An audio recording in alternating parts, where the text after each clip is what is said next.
नमस्कार, मैं हूं मृत्युंजय कुमार झा और अगले आधे घंटे तक कमोडिटी मार्केट पर आपके लिए सवालों का सबसे बड़ा मंच तैयार है। अगर आपने बाजार में ट्रेड किया है या फिर ट्रेड करने की योजना बना रहे हैं तो ये नंबर आप नोट करें। हमारा टोल फ्री नंबर है 1800-180-3545। साथ ही आप 0120-4258-237 पर भी अपना सवाल पूछ सकते हैं। लेकिन सबसे पहले आपको बताते हैं कि आज बाजार में पूरे दिन किस तरह का एक्शन रहा है। और आज अगर मार्केट को देखें तो एग्री मार्केट में बड़ी हलचल आई है। ग्वारसीड का भाव करीब 4% ऊपर बंद हुआ है। 155 रुपए की मजबूती के साथ 4000 के ऊपर बंद और ग्वारगम में 327 रुपए की शानदार तेजी आज दिखी है और 8500 के ऊपर मार्केट बंद हुआ है। तो जीरा वायदा 240 रुपए बढ़कर 18,850 के स्तर पर बंद हुआ है। टर्मरिक और कोरिएंडर में भी आज गिरावट का रुख देखने को मिला है। इन दोनों काउंटर में मामूली गिरावट के साथ क्लोजिंग हुई है। इसके अलावा बात करें कुछ और काउंटर की तो वहां पर किस तरह की हलचल है ये हम आपको बता रहे हैं। सोयाबीन का भाव 15 रुपए ऊपर बंद हुआ है और सोया तेल में अभी करीब 4 रुपए की तेजी है, यहाँ पर ट्रेड हो रहा है। मस्टर्ड में 58 रुपए की मजबूती, 4073 के स्तर पर बाजार बंद हुआ है। अब बात करते हैं नॉन एग्री सेगमेंट की, बुलियन की, एनर्जी की, मेटल की। और बुलियन की बात करें तो गोल्ड का मार्केट अभी 12 रुपए नीचे है, सिल्वर में 130 रुपए की कमजोरी है और कच्चा तेल यहाँ पर एक रेंज में ट्रेड करता हुआ दिख रहा है। तो मार्केट अगर हम यहाँ पर देखें तो आज के लिए गोल्ड सिल्वर में कोई बड़ा एक्शन नहीं है, लेकिन मेटल में, निकल में थोड़ी बहुत तेजी बढ़ती हुई दिख रही है। 1% से ज्यादा दाम यहाँ पर बढ़े हैं निकल के। जिंक और कॉपर में भी तेजी का माहौल बना हुआ है। इसके अलावा लेड में करीब 0.25% की मजबूती, एल्युमिनियम का भाव करीब 0.25% ऊपर और नेचुरल गैस में 0.5% से ज्यादा की तेजी। तो यह है मार्केट का सबसे ताजा अपडेट, सबसे ताजा हाल। लेकिन अब हम आपको ये बताने जा रहे हैं कि आज का गोल्ड का स्पॉट प्राइस क्या है। जिस रेट पर आप गोल्ड खरीदते हैं उसका भाव क्या है, ये रेट आप नोट कर लें। 24 कैरेट गोल्ड का रेट है 30,485 रुपए, 22 कैरेट गोल्ड का रेट है 28,062 रुपए और 18 कैरेट गोल्ड का रेट है 22,976 रुपए। इसमें 3% का जीएसटी शामिल नहीं है। तो ये गोल्ड का आज का रेट है, स्पॉट प्राइस है और ये एक बेंचमार्क प्राइस है। चलिए आगे बढ़ते हैं और अब बात करते हैं एक महत्वपूर्ण खबर की। खबर ये है कि जिस तरह से एमएसपी बढ़ाने का ऐलान किया गया है सरकार की तरफ से, खरीफ की एमएसपी, उसके बाद अलग अलग चिंता इंडस्ट्री की सामने आ रही है। इंडस्ट्री का ये मानना है कि एमएसपी बढ़ने से कॉटन और चावल के एक्सपोर्ट पर असर पड़ेगा, एक्सपोर्ट में कमी आएगी क्योंकि दाम बढ़ने के बाद एक्सपोर्ट वायबल नहीं रहेगा, जिससे एक्सपोर्टर को नुकसान हो सकता है। ये आशंका इंडस्ट्री की तरफ से जताई जा रही है। आपको बता दें कि भारत चावल का बड़ा एक्सपोर्टर है और पूरे ग्लोबल मार्केट में 30% से ज्यादा हिस्सेदारी भारतीय चावल की है। लिहाजा ये खबर इसलिए महत्वपूर्ण है। और दूसरी तरफ कॉटन का भी भारत एक बड़ा एक्सपोर्टर है, तो इस पर हम चर्चा करेंगे। हमारे साथ विजय सेतिया हैं, प्रेसिडेंट हैं all India rice exporters association के, और साथ ही हमारे साथ राकेश गोयल हैं, डीसीएम टेक्सटाइल के सीईओ। आप दोनों का बहुत बहुत स्वागत है। मेरा पहला सवाल सेतिया जी आपसे ही होगा कि ये जो आशंका आप लोग जाहिर कर रहे हैं कि एक्सपोर्ट में कमी आ जाएगी, तो इसका क्या इंपैक्ट देख रहे हैं प्राइस के ऊपर? तो क्या ये माना जाए कि डोमेस्टिक मार्केट में चावल की सप्लाई और बढ़ जाएगी, दाम गिर जाएंगे?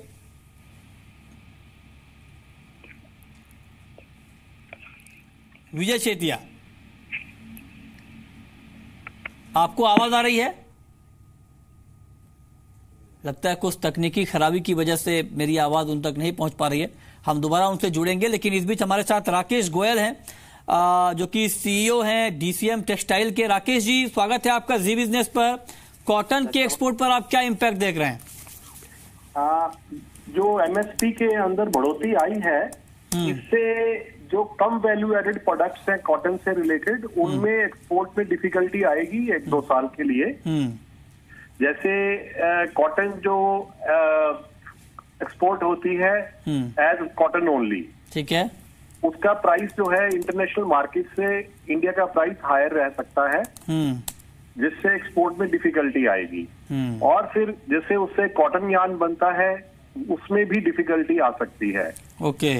लेकिन जो आगे गारमेंट या दूसरे एक्सपोर्ट्स हैं फैब्रिक के, उन पे इम्पैक्ट कम आएगा, बिकॉज रुपी भी थोड़ा कमजोर हुआ है, तो उस कारण से उन पे कम असर आएगा। अच्छा, एक बात आप और बताएं गोयल जी कि रॉ मटेरियल परचेज करना तो अब आपके लिए महंगा होगा, तो क्या ओवरऑल जो कीमतें हैं वो आप लोग बढ़ाएंगे?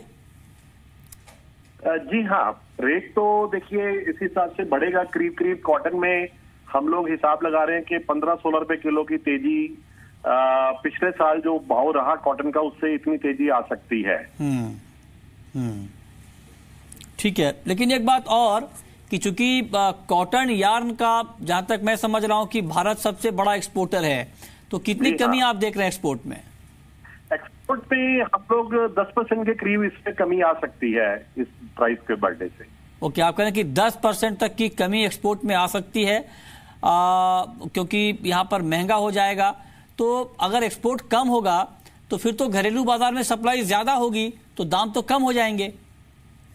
नहीं, देखिए क्या होगा कि उतना ही जो हम लोग देखते हैं कि कॉटन का कंजम्पशन कम हो जाएगा और कुछ प्रोडक्शन ही कम हो जाएगा इंडिया में। जो स्पिनिंग मिल्स हैं उनको, जो कमजोर हैं, उनके यहाँ पे दिक्कत ज्यादा आएगी। स्पिनिंग मिल को दिक्कत। ओवरऑल इंडस्ट्री के ऊपर क्या इम्पैक्ट देख रहे हैं आप? क्योंकि जो आशंका यहाँ पर जताई जा रही है कि एक्सपोर्ट का मार्केट खराब हो जाएगा, तो ओवरऑल आपके हिसाब से डोमेस्टिक इंडस्ट्री के ऊपर क्या इम्पैक्ट पड़ने वाला है? डोमेस्टिक इंडस्ट्री में तो देखिए बहुत ज्यादा इम्पैक्ट नहीं आएगा। हम लोग ये देख रहे हैं कि जो कपड़ा है या गारमेंट है, उसकी लोकल कंजम्पशन पे कोई असर ज्यादा नहीं आएगा, क्योंकि उसके अंदर जो कॉटन का वैल्यू एडिशन के कारण से बहुत कम इम्पैक्ट रहता है। सबसे ज्यादा इम्पैक्ट आएगा वो कॉटन और कॉटन यार्न के एक्सपोर्ट के ऊपर। ओके, आप कह रहे हैं कि कॉटन और कॉटन यार्न के एक्सपोर्ट के ऊपर इसका इम्पैक्ट आएगा। एक और सवाल सर, अगले 2-3, चूंकि ये खरीफ क्रॉप की एमएसपी है, तो जब ये फसल आएगी तो उसके बाद ये देखना होगा क्या सप्लाई है, क्या डिमांड है, लेकिन अभी अगले 2-3 महीने में कॉटन के प्राइस को आप क्या देख रहे हैं? अभी 2-3 महीने के लिए कॉटन प्राइसेस को ही देखिए, अभी जो करंट लेवल चल रहा है उससे गिरने के आसार बहुत कम है। ओके, आप कह रहे हैं कि अभी जो कॉटन का प्राइस चल रहा है इससे नीचे आने की संभावना कम है, आप ये कह रहे हैं? जी हाँ, बिल्कुल। चलिए, बहुत बहुत शुक्रिया आपका राकेश गोयल जी, हमसे जुड़ने के लिए, बताने के लिए कि एमएसपी बढ़ने का क्या इम्पैक्ट कॉटन के मार्केट के ऊपर होने वाला है। तो हम आपको बता रहे हैं कि एमएसपी बढ़ने का साइड इफेक्ट यहां पर क्या होगा, क्या जिस तरह से इंडस्ट्री की आशंका है कि एक्सपोर्ट यहां पर कम हो सकता है और रॉ मटेरियल का जो परचेज है वो थोड़ा सा महंगा हो सकता है। तो ये कुछ बातें यहां पर निकल कर आ रही हैं। बीरेन वकील भी हमारे साथ हैं इस पर बातचीत करने के लिए, इनसे भी हम जानेंगे। लेकिन इस बीच हमारे साथ फोन लाइन पर विजय सेतिया हैं, जो कि प्रेसिडेंट हैं all India rice exporters association के। सेतिया जी, आपका भी स्वागत है। चावल के एक्सपोर्ट पर आप क्या इम्पैक्ट देख रहे हैं एमएसपी बढ़ने के बाद? हाँ, देखो ऐसा है कि हिंदुस्तान दुनिया का 1/3 राइस एक्सपोर्ट करता है। टोटल 36 मिलियन टन का एक्सपोर्ट है, 12 मिलियन हिंदुस्तान का हिस्सा है। और हिस्ट्री को भी देखना चाहिए। 2008-9 में भारत सरकार ने नॉन बासमती एक्सपोर्ट बंद कर दिया था। ठीक है। तो उस समय दुनिया भर में चावल के रेट नॉन बासमती के 100% बढ़ गए थे। थाईलैंड का और वियतनाम का चावल $400 वाला $800-900 बिका था। ठीक है। तो मैं ये मानता हूँ कि अगर ये एमएसपी को सारी स्टेटों में ठीक तरह से सरकार ने लागू कर दिया तो इसका फायदा भारत के किसानों को भी मिलेगा और इससे प्राइस जो करेक्शन है वो आउटसाइड द इंडिया भी होगा।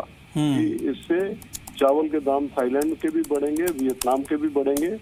हाँ, अभी एक समय के लिए, थोड़ी देर के लिए प्राइस दोबारा रीएडजस्टमेंट का टाइम आएगा। हो सकता है 30 दिन 15 दिन बायर को समझने में लगे और मार्केट में इंडियन एक्सपोर्ट एक बार थोड़ा कम हो जाएगा। नहीं, लेकिन एक बात और सेतिया जी कि चूंकि जो ये एमएसपी बढ़ाई गई है कॉमन वैरायटी की, तो इससे अब माना ये जा रहा है कि जो खेती है धान की, सामान्य किस्म के धान की, वो बढ़ जाएगी, बासमती की खेती कम होगी। तो क्या बासमती के दाम बढ़ने वाले हैं? नहीं, नहीं, इस तरह से एकदम से इसको नहीं माना जा सकता, क्योंकि इस साल किसान अपना फैसला ले चुके हैं। जो भी उन्होंने पंजीरी लगानी थी वो लगा चुके हैं। नहीं, अभी तो जुलाई के महीने में ज्यादा खेती होती है ना। नहीं, नर्सरी पहले बन जाती है ना बीज में। ओके, हाँ, ठीक है। तो जो नर्सरी बन चुकी है उसकी वजह से अब ये बासमती से नॉन बासमती की तरफ आने का 1-2% से ज्यादा फर्क नहीं पड़ेगा, क्योंकि पंजाब हरियाणा में 10 जून से शुरू हो चुका है। बारिश भी उसी पीरियड में आई थी। ओके, ठीक है। ओके, हाँ, तो इसलिए मेरा ये मानना है कि जो मन किसान ने बनाया वो तो हो चुका है। ठीक है, ठीक है। जो सबसे बड़ा इशू है, हाँ, सबसे बड़ा इशू है कि खेती के अंदर जो पेस्टिसाइड का हैपेरिड यूज है, ठीक है, उसके ऊपर किसान का सरकार को ध्यान देना है। वहाँ से उसकी इनकम बढ़ाने की जरूरत है। ठीक है, क्योंकि 200 रुपए आपने बढ़ा दिया, हाँ, लेकिन अभी तक जो पिछले सालों में आप देखो क्या हो रहा है, हाँ, कि MSP सिर्फ 4 स्टेटों में लागू रहती है। पंजाब, हरियाणा, छत्तीसगढ़ और एक स्टेट और है। हाँ। बिहार की पैडी 200-250 रुपए का भाड़ा भर के वहाँ का ट्रेडर किसान से 250-300 रुपए सस्ती लेके नरेला में, हरियाणा में, पंजाब की मंडियों में बेचता है। पैडी भी बेचता है, गेहूं भी बेचता है। It's a matter of record. तो अगर सरकार ने इसको प्लग नहीं किया, वो भी तो किसान है, देश का किसान है, वो भी वही मेहनत कर, हाँ, तो उसको करना पड़ेगा। चलिए, शुक्रिया आपका। मेरा मानना है स्पोर्ट्स के ऊपर मेरा मानना है कि बासमती जो है आने वाले समय में हो सकता है कुछ कम हो, हाँ, लेकिन इसमें देश का एक नुकसान भी छुपा हुआ है कि नॉन बासमती में पानी की लागत ज्यादा है। ठीक बात, हाँ, और बासमती में पानी की लागत कम है। हाँ, हाँ, बाकी बासमती डिमांड सप्लाई से रेट एडजस्ट होते हैं। अगर सप्लाई घटेगी तो इंटरनेशनल मार्केट में प्राइस बढ़ जाएगा। ठीक है, चलिए, शुक्रिया सेतिया जी आपका भी हमसे जुड़ने के लिए, इस खबर पर अपनी राय रखने के लिए। तो ये महत्वपूर्ण खबर, इसका इम्पैक्ट हमने आपको बताया कि MSP बढ़ने का क्या इम्पैक्ट हो सकता है।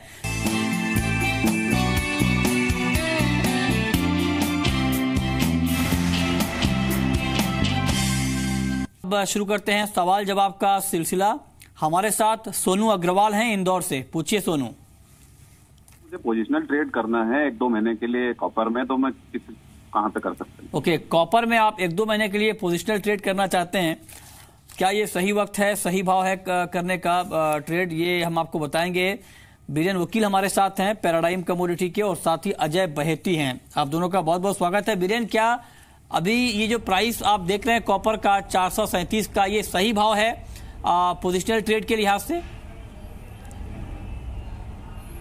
इसकी कैरी कॉस्ट मतलब ब्याज बदला देखे तो, और टेक्निकल सेटअप जो मैं देख रहा हूँ तो इलियट का 4th वेव है करेक्टिव। इस भाव से मैं शॉर्ट नहीं जाऊँगा।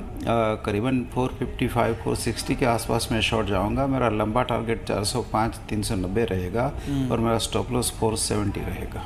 ओके, ठीक है। रविंद्र हैं पंजाब से जुड़े हैं हमारे साथ। पूछिए रविंद्र। रविंद्र, आप सुन पा रहे हैं? लगता है रविंद्र से बात नहीं हो पा रही है, लेकिन ग्वार का फ्यूचर ये जानना चाहते हैं। और आज ग्वार में बड़ी तेजी हमने देखी है। 4% का ऊपरी सर्किट ग्वार सीड में और ग्वारगम में लगा है। बीरेन, आप तो ग्वार के मार्केट को ट्रैक करते हैं, क्या हो रहा है ग्वार में? ये ग्वार में बेसिकली जो सबसे बड़ी वरी है मानसून की है। अभी भी जो बारिश खेतों में चाहिए वो नहीं मिल रही है प्रॉपर। गवार कल्टीवेटिंग बेल्ट्स में कच्छ, नॉर्थ गुजरात, राजस्थान में उसके हिसाब से बाज़ार में थोड़ा टेंशन है। बारिश आने की उम्मीद थी, लेकिन अब जब तक ये उम्मीद रियलिटी में नहीं पलटेगी तब तक थोड़ा इसका गिरना मुश्किल है। नहीं, आज आपने लिखा है, मैं पढ़ रहा था फेसबुक पर, कि अगर मौसम का मिजाज जानना हो तो ग्वार के प्राइस को देख लें। तो प्राइस देखकर तो लगता है कि मानसून खराब रहने वाला है। आप मुझे फेसबुक से भगा दोगे ऐसा मुझे लग रहा है। नहीं, मैं तो आपको पढ़ के फॉलो करता हूँ, उसमें स्टोरी एंगल ढूंढता हूँ कि आप क्या कहना चाहते हैं। टू बी ऑनेस्ट, गवार वेदर का सबसे बड़ा अच्छा बैरोमीटर होता है। मैं खुद इसको ट्रैक करता हूँ करीबन 20 सालों से। तो मेरे पास जो वर्ल्ड वेदर्स के रिपोर्ट आते हैं दूसरी एजेंसी के, उसके बाद उस रिपोर्ट बता रहा था कि जुलाई में थोड़ा ब्रेक है। मैं जस्ट गवार में उसका कंफर्मेशन ढूंढ रहा था और अब तक यह कंफर्मेशन सही रहा है। नहीं, लेकिन ग्वार की खेती के लिए तो जहाँ तक मेरी जानकारी है कि पानी की ज़रूरत थोड़ी कम होती है। ऐसा है क्या? बिल्कुल सेमी एरिड क्रॉप है ये।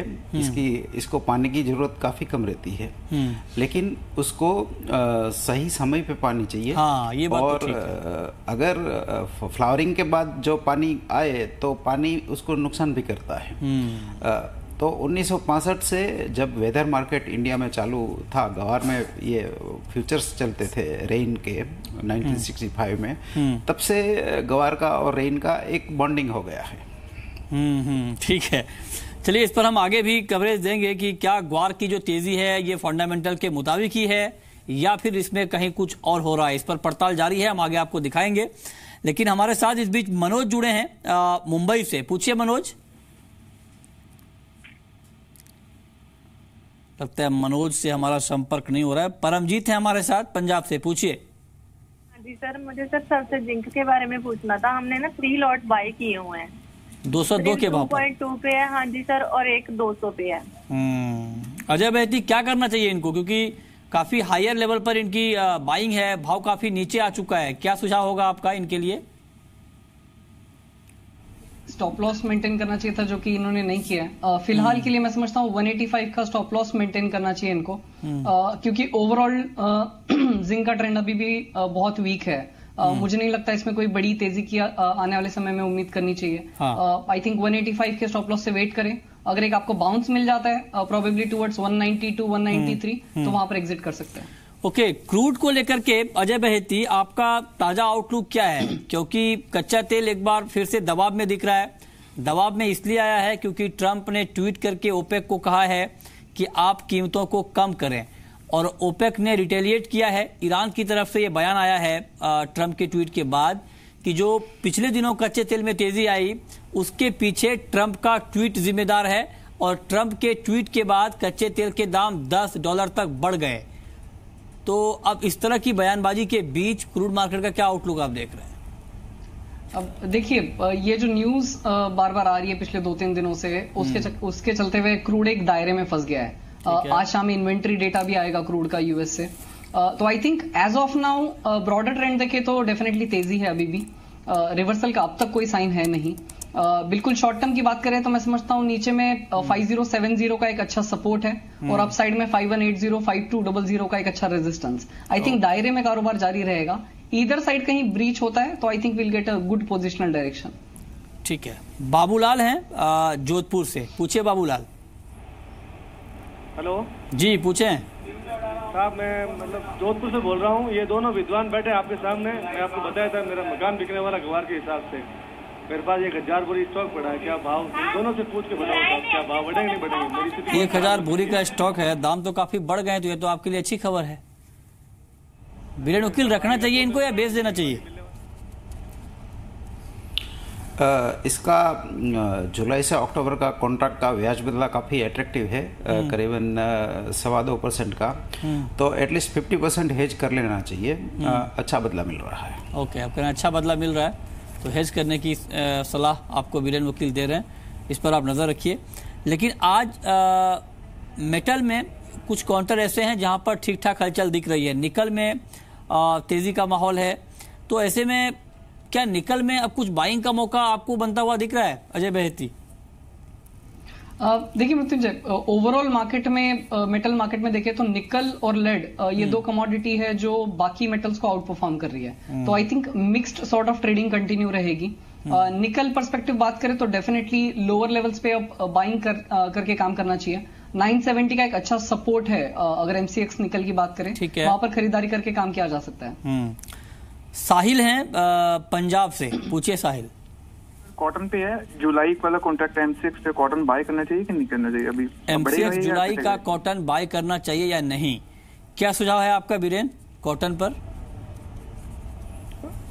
जुलाई कॉटन बाय करना मैं नहीं प्रेफर करूंगा। मैं उसके बदले अक्टूबर कॉटन बाय करना प्रेफर करूंगा। तो अक्टूबर कॉटन अगर आप बाय करना चाहेंगे तो किस भाव पर करेंगे, क्या टारगेट होगा? करंट लेवल से मैं बाय करना प्रेफर करूंगा। हाँ। जिसका स्टॉप लॉस 22,000 होगा, टारगेट 23,200 23,400 के बीच का। ओके, तो आप कह रहे हैं करंट रेट पर बाय करना कॉटन में ठीक रहेगा। 23,000 के ऊपर का भाव भी दिख सकता है। अगला सवाल अशोक का है, एमपी से हमारे साथ जुड़े हैं। पूछिए अशोक। मैं सर जी क्रूड में पूछना चाहता हूँ कि आज क्या करना चाहिए।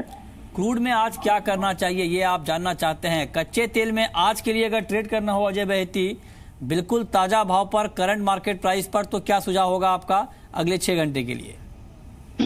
पहली बात तो ये मृत्युंजय, मैं इनको सलाह दूंगा कि इन्वेंट्री डेटा तक वेट करें, क्योंकि इन्वेंट्री डेटा के बाद हलचल शायद थोड़ी ज्यादा बढ़ जाए। अगर इन्वेंट्री डेटा के बाद भी अगर क्रूड स्टेबल रहता है तो आई थिंक लॉन्ग पोजीशन बना के काम कर सकते हैं। 5070 का स्ट्रिक्ट स्टॉप लॉस मेंटेन करके बाय करके काम कर सकते हैं।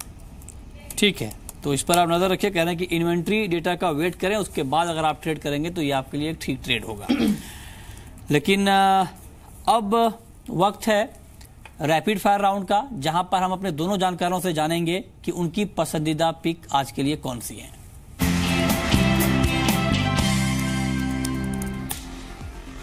ओके, अजय बहेती, आपकी पहली रैपिड फायर कॉल।